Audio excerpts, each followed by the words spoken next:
Bonsoir tout le monde. Bienvenue à cette troisième soirée de consultation en lien avec le projet de règlement encadrant les résidences de tourisme. Je me présente, Marie-Christine Leblanc. J'agirai ce soir à titre d'animatrice. Je travaille au sein de la municipalité à l'équipe de développement du milieu. Et donc, je vous partage mon écran. Parfait.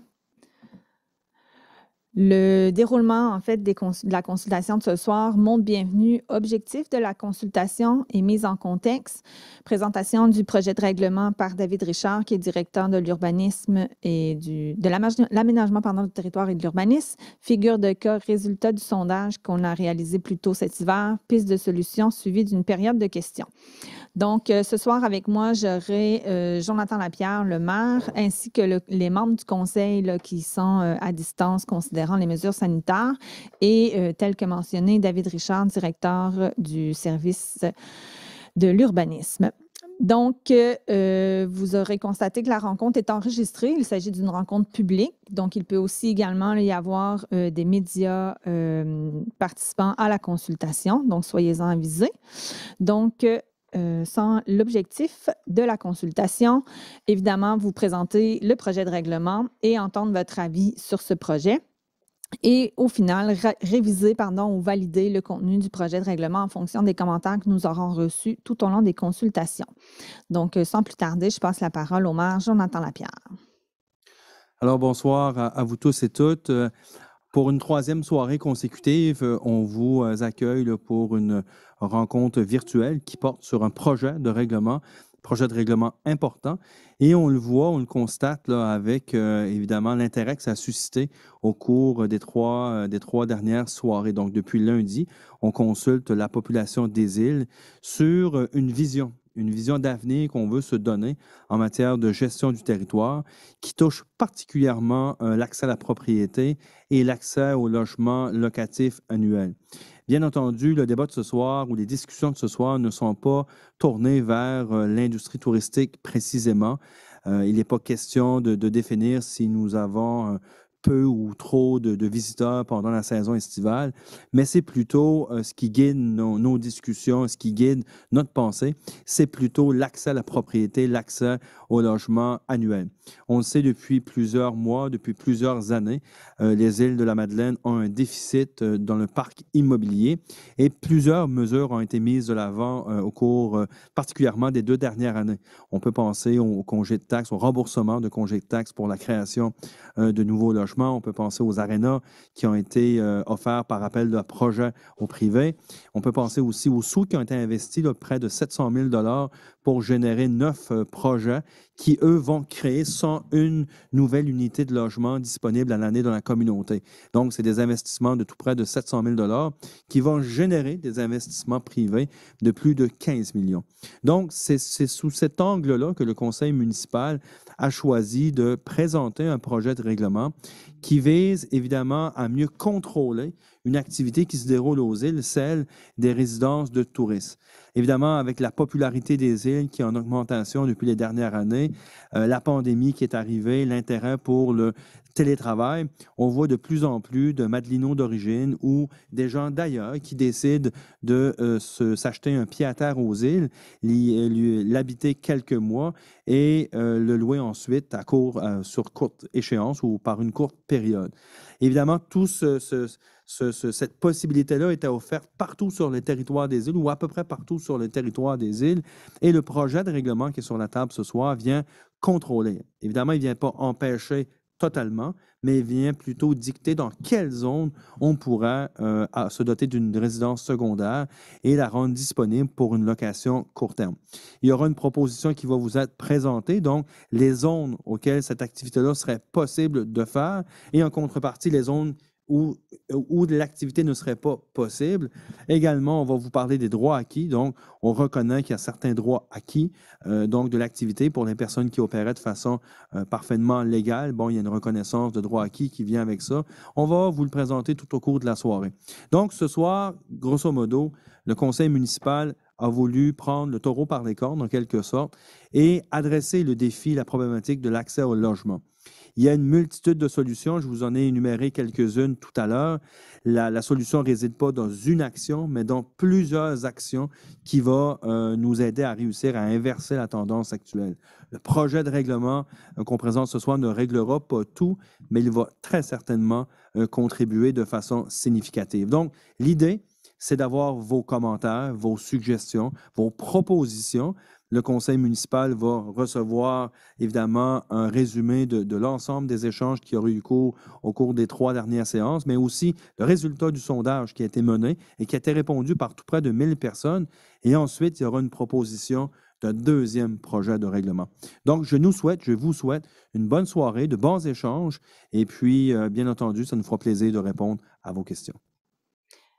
Merci beaucoup, Jonathan. Donc, pour vous présenter le projet de règlement qui vient modifier le règlement de zonage par l'insertion de nouvelles dispositions encadrant certaines catégories d'établissements touristiques, je passe la parole à David Richard. Alors, bonsoir. À mon tour de vous souhaiter la bienvenue.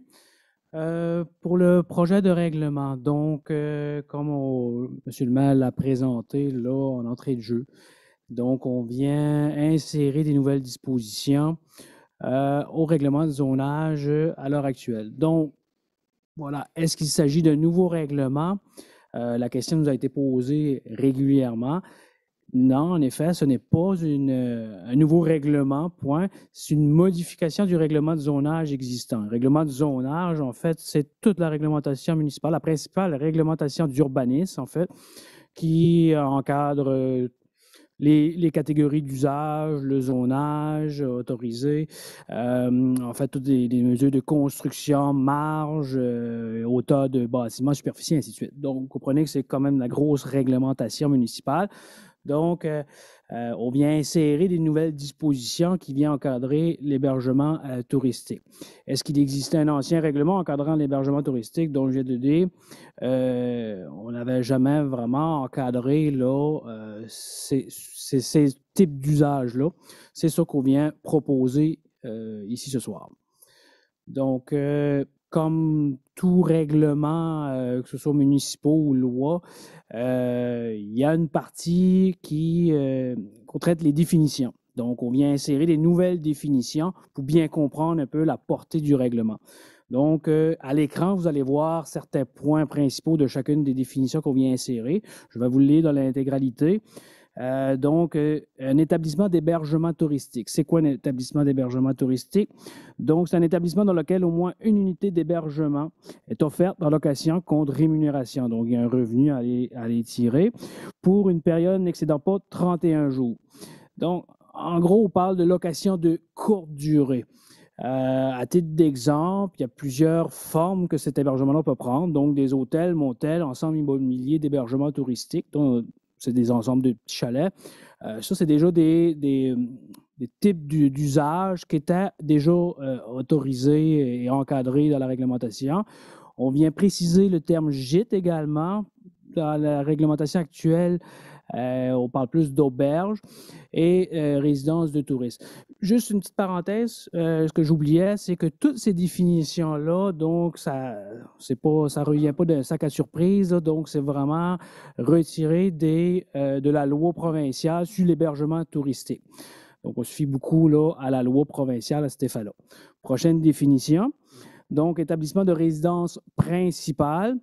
Au sens du présent règlement, c'est un établissement d'hébergement touristique où est offert au moyen d'une seule réservation de l'hébergement dans la résidence principale de l'exploitant à une personne ou un seul groupe de personnes liées à la fois et n'incluant aucun repas servi sur place. La différence avec le terme gîte là, au niveau des repas. Donc, on parle vraiment de la résidence principale du propriétaire. Concernant les gîtes maintenant, donc au sens du présent règlement, c'est un établissement d'hébergement touristique où est offert de l'hébergement en chambre dans une résidence privée où l'exploitant réside et rend disponible au plus 5 chambres qui reçoivent au maximum de 15 personnes, incluant un service de petit déjeuner. Comme je vous le disais au préalable, nous, dans la réglementation actuelle, on parle d'auberge, mais c'est relativement la même chose, mais on veut juste être cohérent avec la loi.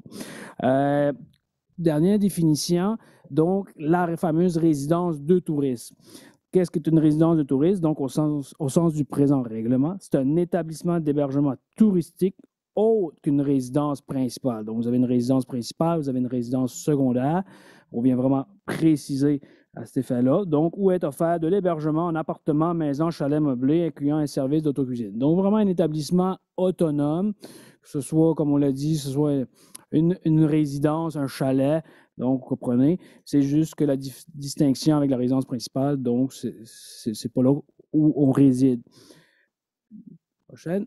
Donc, ce qui était vraiment important, après bien comprendre les définitions, donc on a vraiment deux modifications qui sont importantes là, au règlement du zonage, qu'on vient vraiment préciser là, ce soir. Donc, premièrement, on vient insérer l'article 5.26 du règlement, donc une résidence de tourisme.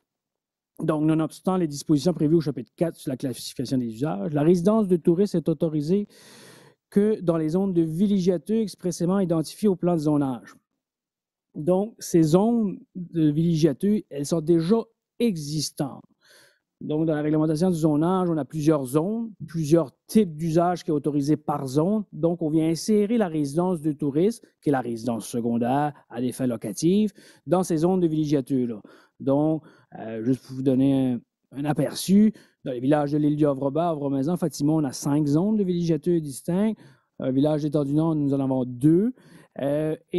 Secteur Pointe-Loup, donc entre Pointe-Loup et Grosse-Île, juste avant le parc éolien, il y a une série de chalets présents. Donc, ça constitue une zone de villégiature et c'est à ces endroits-là que, si le projet va de l'avant, les résidences secondaires à but locatif seront autorisées.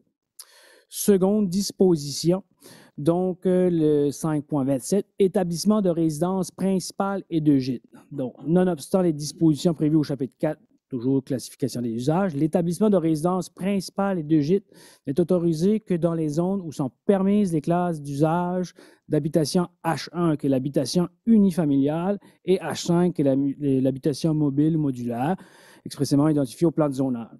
Donc, la catégorie H1, H5, comme je l'ai dit tantôt, c'est des classes d'usage. Donc, vous voyez à l'écran plusieurs, en fait, tous les villages où est assujettis la réglementation. Donc, ce qui est en rouge, ce sont toutes les zones qui sont permises d'avoir une résidence principale et de pouvoir la louer. Donc, ça comprend les zones résidentielles, les noyaux villageois. Noyaux villageois, on peut retrouver ça, exemple, au centre d'Havre-Maison, secteur central de Fatima, à l'entrée au Havre-Bas. Il y a quelques autres zones de noyaux villageois. Titre d'exemple, parce que c'est une multitude de types d'usages qui est autorisé. Et donc, ça exclut toutes les résidences principales qui se situent en zone soit agricole, forestière, et ainsi que dans le périmètre d'urbanisation, le périmètre urbain, donc le noyau commercial là, sur l'île centrale, le secteur Cap-au-Mont-l'État-du-Nord, donc entre le Château Madelino et l'ancien BMR là, sur le chemin de l'État-du-Nord. Donc, toutes les résidences qui sont incluses dans ce secteur-là, dans ces secteurs-là, ne pourront pas louer, faire de la location touristique. Afin de bien illustrer la portée du règlement, on va vous présenter quelques figures de cas. On en a 5 ou 6. Donc, première figure de cas. J'habite à l'extérieur des îles. Je désire m'acheter une résidence secondaire ou un terrain afin de me construire une résidence secondaire pour y séjourner à l'occasion. Est-ce que ce sera toujours possible? Oui, en fait, on ne vient pas gérer en fait la question d'acquisition de maisons, d'achat ou de construction de résidences secondaires. Ça, c'est tout à fait légal si le zonage le permet, puis si tous les autres règlements municipaux sont conformes. Donc, on ne vient pas interdire la construction et l'achat de maisons secondaires. C'est très important, sauf que c'est l'usage qu'on veut en faire. Donc, on vient plutôt contrôler l'usage donc de location touristique. Donc, je le répète, la construction d'une résidence secondaire ou l'achat d'une résidence secondaire est toujours possible. Donc, j'habite aux îles et je désire louer ma résidence principale quelques semaines pendant l'été. Est-ce que ce sera possible? Oui, comme je l'ai présenté sur les cartes pour préalable. Donc, c'est possible en autant que notre résidence principale, toujours, se situe dans les zones autorisées. Où les classes d'usage H1 et H5 sont permis, donc dans les zones résidentielles principalement. J'habite aux îles et je désire me construire un chalet sur un terrain dont je suis propriétaire. Je désire l'utiliser pour la location touristique. Est-ce que c'est possible? ce ne sera pas possible, à moins que le terrain en question se situe dans une zone de villégiature. Donc, il n'y a pas de distinction entre le fait de si j'habite aux îles ou si je réside à l'extérieur. C'est vraiment la question de la zone qui est importante. Donc, on le répète, c'est toujours de la zone de villégiature que les résidences secondaires, donc pour la location touristique, est autorisée. Prochaine figure de cas. Donc, je suis déjà propriétaire d'une résidence secondaire, laquelle est enregistrée à la CITQ, et ce, avant l'avis de motion qui est venu créer un effet de gel. Donc, on était déjà enregistré, on faisait de la location dans les règles de l'art, conforme à la loi provinciale. Il y a l'effet de gel. Donc, est-ce qu'on vient m'enlever ce droit de location-là? M. le maire l'a dit tantôt, il y a des questions de droit acquis. Donc, la réponse est non ici. Il s'agit d'un droit acquis. Le droit va continuer. On ne pourra pas aller retirer ce droit-là si la location elle est conforme. Autre figure de cas, donc je désire m'acheter une résidence secondaire qui est actuellement enregistrée à la CITQ. Donc, vous achetez une propriété, elle est enregistrée sur deux noms de propriétaires, peu importe à la CITQ, vous déciderez de l'acheter et vous voulez continuer cette pratique-là. Donc, on parle juste de changement de nom là, dans les formulaires là, de la CITQ. Est-ce que le projet de règlement vient m'enlever le droit de location? Non. Encore là, il s'agit d'un droit acquis. Donc, on vient vraiment... on ne peut pas enlever, là, on peut pas, le droit acquis est vraiment sur la propriété et non sur le propriétaire. Donc, le droit se continue. Dans les dernières figures de cas, donc, je suis résident des îles ou non, donc peu importe, je possède un terrain en zone de villégiature, donc un terrain vacant, ou sinon occupé par un véhicule de camping, ce qui est un usage qui est autorisé. Je pense y construire une habitation et en faire une résidence de tourisme. Est-ce que ce sera toujours possible de réaliser ce projet? Oui, en effet, puisqu'on vient de permettre ce type d'usage-là dans les zones de villégiature. Donc, ce sera toujours permis. Maintenant, concernant tout le processus de consultation, au début de l'hiver, même dans la période des fêtes, si je ne me trompe pas, on a mis en ligne sur le site de la municipalité un sondage, justement, pour traiter de la question, pour aller chercher le pouls, là, justement, de la population. Donc, on a eu quand même 974 répondants, tout près de 1000 répondants. C'était quand même assez impressionnant là, comme le taux de réponse. Je vais vous donner les grandes lignes principales, puis plus tard, je pourrai parler un peu des commentaires là, qui a été partagé dans ce sondage-là. Donc, principalement, c'est des gens résidents permanents qui ont répondu au sondage, donc de l'ordre de 87 %. Ensuite, on posait la question, est-ce que vous croyez que la multiplication des résidences de tourisme peut entraîner des impacts négatifs sur quel territoire? Encore là, majoritairement, très majoritairement, les gens ont répondu oui. Donc, il y a une inquiétude à l'ordre de 88 %. Et on posait la question suivante, donc, à quel niveau donc, ça vous inquiète? Donc, les gens pouvaient répondre à plusieurs choix de réponses. C'est pour ça que le total des pourcentages ne représente pas 100 %. Donc, on parlait beaucoup de la hausse de la valeur marchande des maisons, la surenchère sur les maisons et une grosse inquiétude était vraiment la difficulté d'achat par les résidents permanents. Ça, c'est revenu régulièrement. Et on a posé ensuite une question. Donc, croyez-vous que la municipalité devrait intervenir pour limiter la construction ou la transformation de résidences existantes en des résidences de touristes? Et encore là, forte réponse positive. Donc, à l'ordre de 86 % que les gens ont donné un appui à la municipalité pour qu'on puisse y aller de l'avant pour se pencher sur la question.